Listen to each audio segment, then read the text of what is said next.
রাজ্যে কর্মসংস্থান নেই, এটাই দাবি করে আসছে বিরোধী রাজনৈতিক দলের বিভিন্ন সংগঠনগুলি।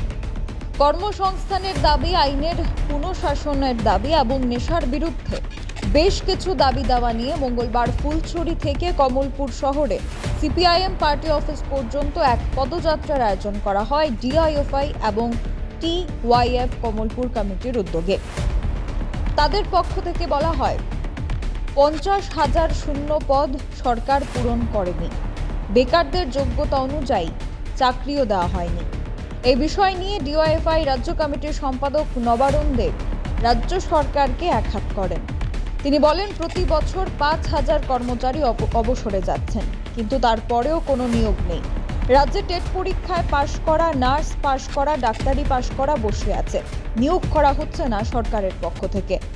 ডিওয়াইএফআইয়ের পক্ষ থেকে নবারুণ দেব বলেন, নেতারা রেগার কাজের টাকা খাচ্ছেন, গরিবরা কাজ পাচ্ছে না।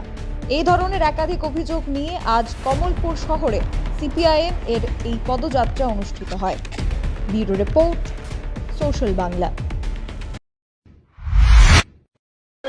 সালের পর বিজেপি সরকার আসার পর আজকের দিন পর্যন্ত মাত্র 9,552 জনের সরকারি চাকরি হয়েছে। শূন্যপদ কত? 50,000-এর উপর শূন্যপদ। লক্ষ লক্ষ ছেলে মেয়ে তার কাজের জন্য হামলা করছেন।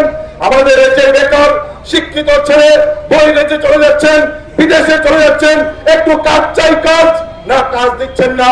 যে ছেলেটা বহির্দেশে চলে যাচ্ছেন কাজের জন্য, সেই ছেলেটা বহির্দেশ থেকে কফিন বন্দি লাশ হয়ে আবার বাড়িতে ফিরছেন। তারা তার জন্য দায়ী, আর দায়ী হচ্ছেন আমাদের রাজ্যের এই বিজেপি সরকার। এই বিজেপি সরকারের দৌলতে তারা রাজ্যে কাজ না পেয়ে উন্নয়নে ছুটতে পরিবারের দায়ভার ভরণ পোষণের জন্য কঠোর কাজ করার জন্য ব্যাঙ্গালোর, চেন্নাই, পশ্চিমবঙ্গ, বিহারে ছুটে যাচ্ছেন।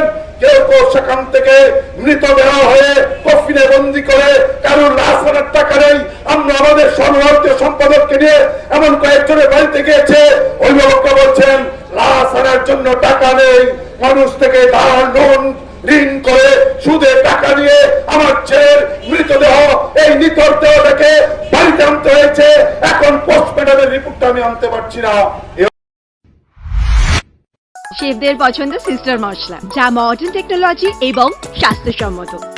সিস্টার, নিশ্চিন্তের প্রতীক।